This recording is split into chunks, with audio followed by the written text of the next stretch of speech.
What is going on, everybody? My name is Kneeckoh and welcome back to another Pokemon Scarlet and Violet VGC video. Today, I want to sit here and break down some of the best team archetypes that there are currently in Series 3. We have about a month left in the format, and the North American International Championships are actually going to be played in Series 3 format before we rotate into whatever Regulation D is going to be.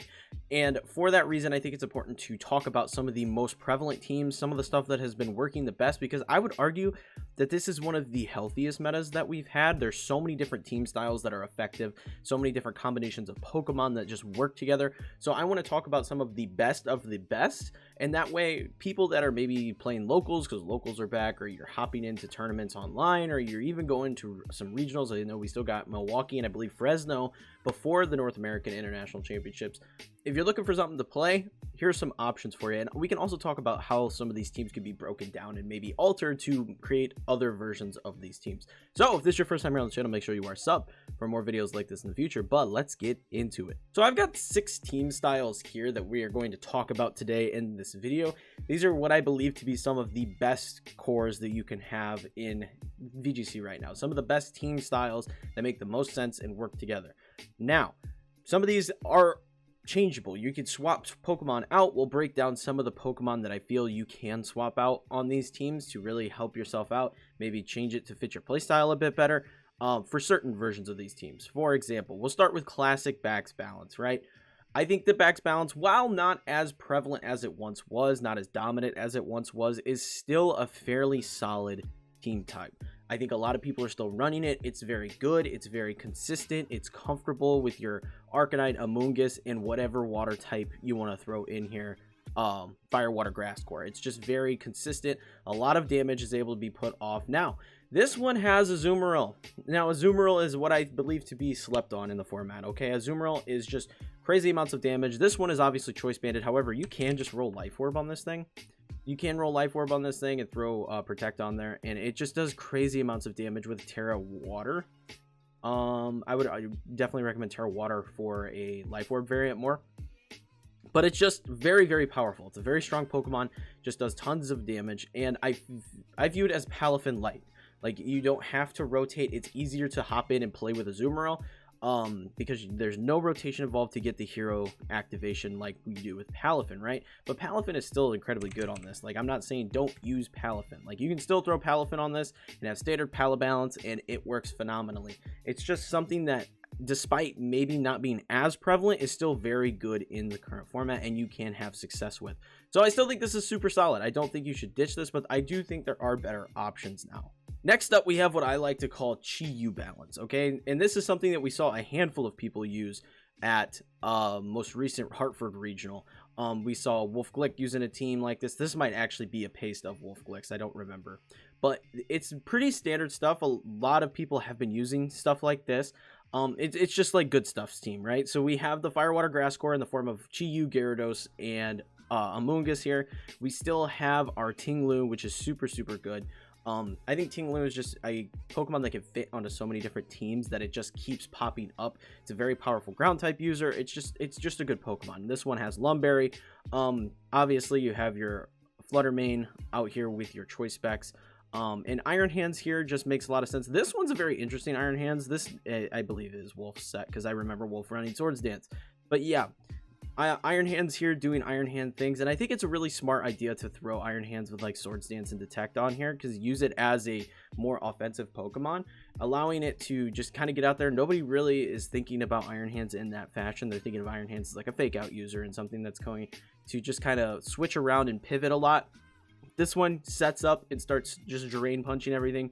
Very, very powerful stuff. But this team archetype popped up, I think, twice in the top 8 at Hartford. And it's just very, very powerful for the same reason that Pala Balance is, right? There's good synergy here in terms of the rotations that you can make with these Pokemon. You know, you have your Fire, Water, Grass core. You have your Iron Hands that can rotate. If you're going to get hit by a ground type attack, you can rotate into Gyarados. If you're Terran and you're going to get hit by, you know, a fire type attack, you can rotate into Gyarados. There's just a lot of balance here on this team, and that's why I've dubbed it like Chi-Yu balance, because it's a similar archetype and similar playstyle to what you'd get with Pala balance. A couple squishier options in the form of like Chi-Yu being here instead of Arcanine, but just things like that make this very similar But now we're going to talk about some of the more creative teams that are out there. I'm not saying the others aren't creative. You can definitely make them that way, but some of these have just like some strange new play styles that we haven't really seen a whole bunch of. I'm going to start with this one first, the Dozo Poison, because this is more standard, I would argue. So you have your bundle of Chi-Yu and Fluttercore. This is something that's super popular right now because Chi-Yu just boosts most of these Pokemon so dramatically. And I think it's really solid. It's one of my favorite cores to play with currently. You have the Glamora here to set up your Mortal Spins and start poisoning stuff and doing lots of damage very early on. And you clean up the game with Dondozo and Tatsugiri. This is a really fun combination, especially considering you have Oblivious that is going to allow you to not be taunted and things of that nature. So really, you just like, after you get everything poisoned and you like chip away at stuff to clean out the game, you just have Dozo come out and alternate attacking and protecting. It's just a really solid combination. I do really like the Tatsugiri here with Sleep Talk. This is something that has popped up a fair bit for Tatsugiri, where like it's very common in a scenario where like a Mungus is present that you knock out the Dondozo and you spore the Tatsugiri as it comes back out onto the field. Sleep Talk allows you to continue doing damage while asleep and puts you in a really positive position. So I do really like the Sleep Talk on the Tatsugiri here. I think it's very fun. But then again, you do just have the option to just go for raw damage with this, with the bundle Chi-Yu and Flutter stuff. These are just so powerful together that it just is so strong. Like, honestly, get the poisons rolling, start doing chip damage, and then just start blasting stuff. I think it's just one of the most fun cores to use, especially on hyper offense teams. And this is something that we've seen pop up a fair bit throughout the course of Series 3. Like I said, this is a touch more standard than the last 3 teams that I want to talk about. Next up, we have Nick Navarre's team that has the Abomasnow bundle combo that is super good. This is the Choice Specs bundle. I think this is a really fun team. I played it with it myself. And it's just very powerful. I really like the Dragonite set as well, because you just have the Choice Band and you're allowing them to burn you and do whatever to give yourself stab facade with normal.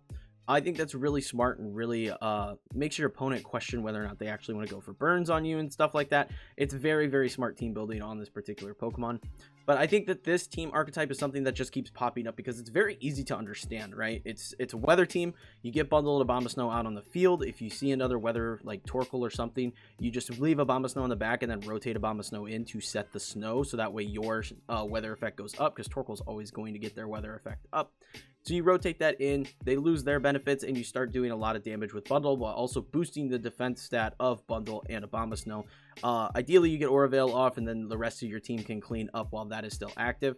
The benefit of this Abomasnow is actually that it has Helping Hand. So you're maximizing the amount of damage that you can do with your Iron Bundle, because it is also Terra, Ice, and Choice Specs. So, I mean, Blizzards with this are going to hurt with Helping Hand. I believe it can even one-shot Fluttermanes, which is very high specially defensive, as you can see. So it's a very powerful combination that we're seeing a lot of. Now, this team is interesting because it is 3 choice items. You have Choice Band Dragonite, you have Choice Scarf, Great Tusk, and you have Choice Specs on the bundle. And King Gambit also has Assault Vest, so you're not running Protect on this, and Abomasnow even isn't running Protect. You have Focus Sash, so that way you can buy yourself an extra turn. So this is an archetype that can be altered for sure to like give you more Protect options, but if you play this exact version of the team, you have to be very careful, because there are just ways that they can just body you because you are not able to protect, right? You are not able to get around. You're going to have to make smart pivots to take damage and things of that nature. The idea really though is that you're relying on like a lot of the raw speed and power of some of these Pokemon, like Great Tusk, to just Oko stuff, Bundle to just Oko stuff with Blizzards. Same deal with Fluttermane. Able to, I believe this was a speed booster energy, but Fluttermane, I don't have the exact spread here, but it's speed booster energy, so that way you're outspeeding other stuff in the format that normally you wouldn't outspeed, allowing you to just kind of go in and do tons of damage. And then King Gambit, obviously, with like Assault Vest, Defiant stuff to clean up, very good. It plays into Tingaloos and stuff very effectively. So I think that this is another option as a really solid team type. And I think with weather being as prevalent as it is, we're seeing a lot of Sun teams right now. Sun is everywhere. You know, there's Torkoals running around, there's Murkrows running around setting Sunny Day. Sun is just very prevalent, and we're even seeing some Rain teams. Rain team, I believe, plays second at Hartford. So weather is just very prevalent right now. Having the ability to control the weather on your own team is something that really is positive. Even Tyranitar is making rounds, and we've seen some Tyranitar Lycanroc teams that have been running around. I've even seen some Tyranitar Garchomp stuff going on. So having the option to control the weather on your own team, I think, is a very valuable tool in the current state of the meta. Next up, we have Joseph Ugarte's Jump Love team, and this I think is really solid. We're not seeing as much Jump Love, like we're still seeing Jump Love pop up. I think this is still a really solid team. The thing about this team that at least bugs me personally as a player is the inconsistencies that you have with Jump Love, right? So Jump Love is just very squishy in general. Obviously, you have the Covert Cloak, you can avoid fake outs and everything from the like Iron Hands and things of that. I've got the tells running around, but the big thing with this is it is weather dependent, right? And with weather teams being so prevalent right now, I have issues running Jump Love, right? Because before there weren't a ton of weather teams running around. There were a couple, but there wasn't a lot. So you have to be very careful in the terms of Jump Love, because it's only very fast and very effective if the sun is out on the field, which can be changed, like I mentioned with the Iron Bundle team. If you see Jump Love in Torkoal and you think they're going to lead it, you literally just leave Abomasnow in the back, and then you rotate in Abomasnow to reverse the sun, and then you just Blizzard and you win. So it is something you have to be very careful about with playing these weather teams. It's so easy to change the course of the weather. It heavily affects a Jump Love team. On top of that, Jump Love is running 2 moves that are not 100% accurate, which is another thing that is, like you saw when Joseph Ugarte won Portland Regionals, that in that second, I believe it was the second battle, like missed so many attacks. There were so many attacks that were just whiffing on Jump Love. I think he missed a Leaf Storm. I think he missed a couple Sleep Powders. Like, it's just a Pokemon that is very inconsistent with its moves. It reminds me a lot of Bundle in that way. The difference is Bundle doesn't rely on the weather for its consistency. Like, you don't have to have the sun out for the Pokemon to be fast and be good. So I feel better running Bundle in those scenarios, versus this is so reliant on the weather that it is far less consistent, in my opinion. So with Leaf Storm here, obviously you could do a lot of damage. This does one-shot a Bundle with minimal speed, special attack, I can't talk, special defense investment. Sleep Powder is here, again, 75% accurate. That is a problem. It's not Spore, it's not 100%, right? So you have to be very cautious making that play and clicking that button. Encore is here. This makes a lot of sense. You can lock stuff into like Protects and things of that nature, giving you the upper hand. And then Tailwind, obviously, for speed control. You have really fun stuff here like Torkoal with the Eject Pack. That's very fun. Fissure and Helping Hand are on this as well to help the rest of the team out. King Gambit here with Fire and Terra Blast. It makes a lot of sense because you're using the Torkoal, you're utilizing the sun, and you're able to maximize the amount of King Gambit damage that you're doing. On top of that, the sun is also boosting your Photosynthesis users, right? So you have Great Tusk and Fluttermane here. Very solid Pokemon that are going to get benefits out of playing in the sun. And then you have Chien-Pao to round it out, because you do have a lot of very powerful physical attackers here, like King Gambit, like Great Tusk, that you can maximize the amount of damage that you're putting out. This one is Terra Flying, so that way if you do get it out with a Great Tusk, you're able to Terra it and avoid the amount of damage that you would deal to yourself. I think it's a very solid team all around. But again, because of the inconsistency that I feel Jump Love has, I think there are other ways to kind of warp this team to be a little bit more effective, personally. I could definitely see something to this effect, where you take this team and you get rid of Jump Love, Torkoal, and Chien-Pao, right? And then you just throw on Bundle with Booster Energy. And then you go with Chi-Yu, obviously, in your Fire type slot, right? Chi-Yu, and you get the Focus Sash, Life Orb, whatever you want to run on Chi-Yu. It's got a lot of different items it can run. And then Murkrow, right? Now, you're losing access to sleep, but despite losing access to sleep here, you do gain access to immediate sun control. Like, this is manual sun, but you have Prankster Sun, right? So you could set Sunny Day at any point. It doesn't have to be a rotation. So if somebody rotates in to counter your weather, you can just reset it with Sunny Day. Then you have Tailwind access as well, same deal. And then you have Haze to handle with Dondozos effectively, because you lost that by removing Chien-Pao from the team. And then you have access to like Brave Bird or Foul Play, whatever your heart desires there. You could keep the same formula, but you have the sun. It's going to boost your Great Tusk. It's going to boost your Fluttermane.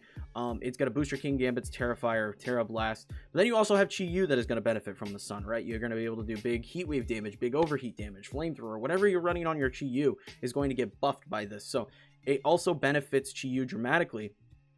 And then in terms of bundle, it gives you another option of speed control without necessarily having to utilize the tailwind scenario, right? You're able to go out there and freeze dry stuff and allow the other Pokemon to kind of sweep. And I think that this is an alternate version of the Jumpluff team that has a touch more consistency, in my opinion, that I think is really, really solid right now as well. This is just hyper offense, you know, Flutter Bundle, Chi-Yu stuff.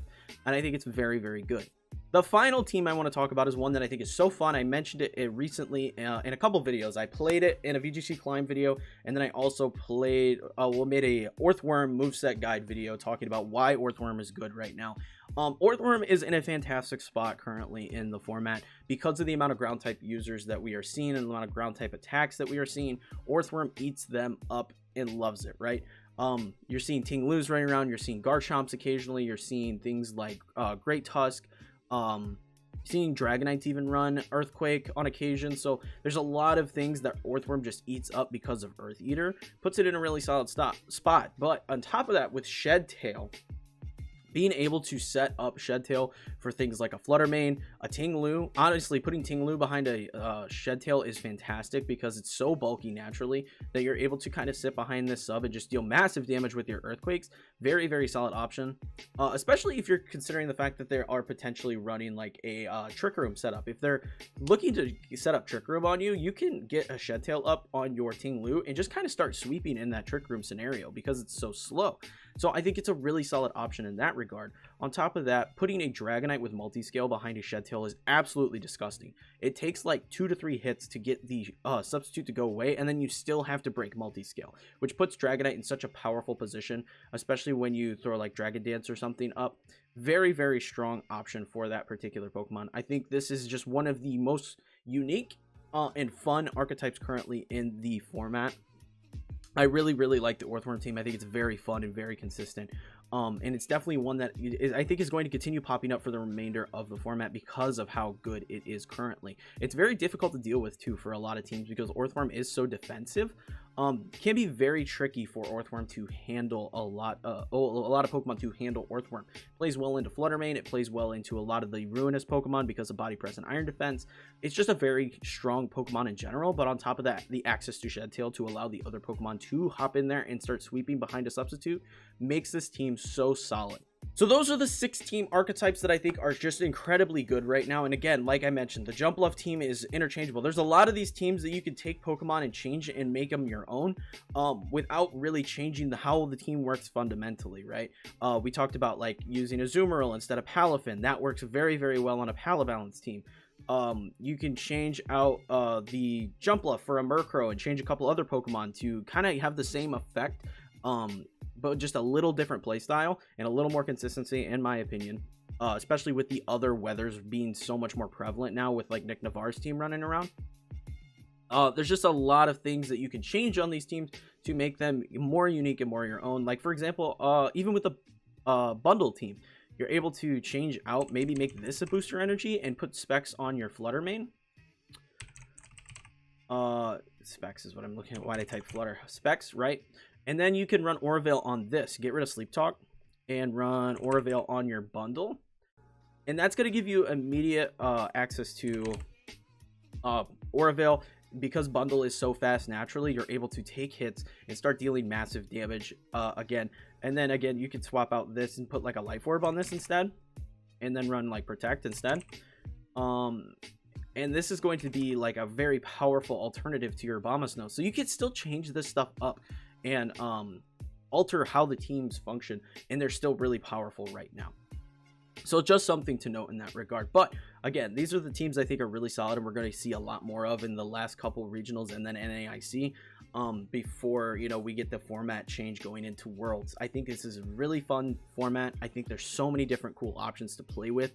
And I just think it's probably the healthiest I think the meta's been since the launch of the game. I think this is the most fun format. I wasn't big on it when we started, but it just has grown on me so much. So let me know in the comments below what your thoughts are on the format, what your favorite of these team types is. And if you enjoyed the video at any point, leave a like and subscribe for more videos like this in the future. Also be sure to check out Discord. People over there hanging out, playing Pokemon all the time. And if you want to see anything else from me, be sure to check out any of these VGC videos here on screen. I make daily VGC content, so there's tons of stuff for you to check out. But until next time, peace.